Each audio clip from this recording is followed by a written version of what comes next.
जीवन में ताकत हासिल करके करना क्या है, तो उस ताकत हासिल करने का क्या फायदा। इससे अच्छा तो ये जड़ी बूटी किसी ऐसे आदमी को दी जाए जो मानवता की भलाई के लिए, दीन दुखियों का सहारा बनने के लिए अपने जीवन में काम करे, तो शायद इस जड़ी बूटी का कुछ फल हमें प्राप्त होगा। ताकत हासिल करके भी कुछ नहीं करोगे तो फिर हम तुम्हें ये जड़ी बूटी क्यों दें। तीनों सन्यासी आपस में सलाह मशविरा करने लगे और आखिर में एक सन्यासी ने कहा कि बेटा, ये जड़ी बूटी हम तुम्हें यूं ही नहीं दे सकते। तुम अपने गांव सुबह होते ही वापस लौट जाओ और किसी ऐसे युवा को लेकर आओ जो कुछ जीवन में करना चाहता हो। ये सुनते ही मुझे एक धक्का सा लगा। मुझे एहसास हुआ कि मेरे साथ बहुत बड़ा छल हो गया है। अगर इन्हें जड़ी बूटी देनी ही नहीं थी तो ये मुझे इस पहाड़ी के शिखर तक क्यों लेकर आए। मैं इतना थक गया हूँ, इतनी मेहनत की मैंने चढ़ने में, और मेरे साथ इतना बड़ा धोखा कर दिया। लेकिन वो लड़का उन सन्यासियों से कुछ ना बोला। सुबह होते ही वो उन सन्यासियों से आशीर्वाद लेकर उस पहाड़ी से नीचे उतरने लगा और गांव में पहुंचकर एक लड़के को अपने साथ लेकर उस पहाड़ी के शिखर पर अगले दिन दोबारा से पहुंच गया।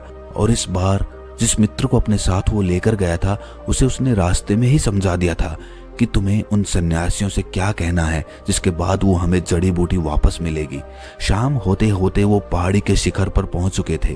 पहाड़ी के शिखर पर पहुंचते ही तीनों सन्यासी उस युवा को देखकर मुस्कुराने लगे। उन्होंने मुझसे कहा कि तुम तो बड़ी जल्दी वापस आ गए।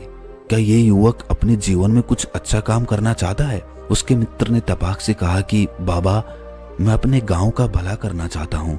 मेरे गांव में ज्यादातर लोग खेतीबाड़ी का काम करते हैं। मैं चाहता हूँ कि मैं खेतों में मेहनत करके सबको दिखा दूं कि मेहनत करने से कितनी अच्छी फसल पैदा होती है। और मैं नई नई फसल की तकनीक उन लोगों को सिखाना चाहता हूँ, जिसके लिए मुझे खुद खेतों में पहले मेहनत करनी होगी और उसी के बाद मैं उन लोगों को नई तकनीक सिखा पाऊंगा। और उसके लिए मुझे भरपूर ऊर्जा चाहिए, क्योंकि खेतों में काम करने में बहुत मेहनत लगती है और वो मेहनत करने के लिए मुझे ऊर्जा चाहिए, मुझे ताकत चाहिए, जिसके लिए मुझे आपकी जड़ी बूटी की जरूरत है। ये सुनकर तीनों सन्यासियों ने आपस में सलाह मशविरा किया और एक सन्यासी पीछे जंगल की ओर चला गया। कुछ ही देर बाद वो जंगल में से कुछ जड़ी बूटियां अपने हाथ में लेकर वापस आ रहा था। ये देखकर मैं काफी खुश हो गया। मुझे लगा कि अब तो जड़ी बूटियां मुझे हासिल हो गई हैं। अब तो मेरा जीवन बिल्कुल बदल जाएगा। और मैं खुशी से फूला नहीं समा रहा था। सन्यासी ने मेरे पास आकर वो जड़ी बूटियां मुझे देते हुए कहा कि बेटा, कि ये जड़ी बूटियां कुछ शर्तों के साथ ही काम करती हैं। अगर उन शर्तों का पालन तुमने नहीं किया तो ये जड़ी बूटियां तुम्हें फायदा पहुंचाने की बजाय तुम्हें नुकसान पहुंचा देंगी, तुम्हारे जीवन को बर्बाद कर देंगी।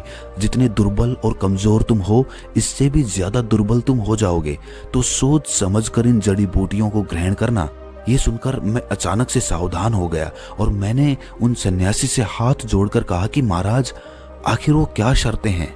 सन्यासी ने 3 शर्तें रखी।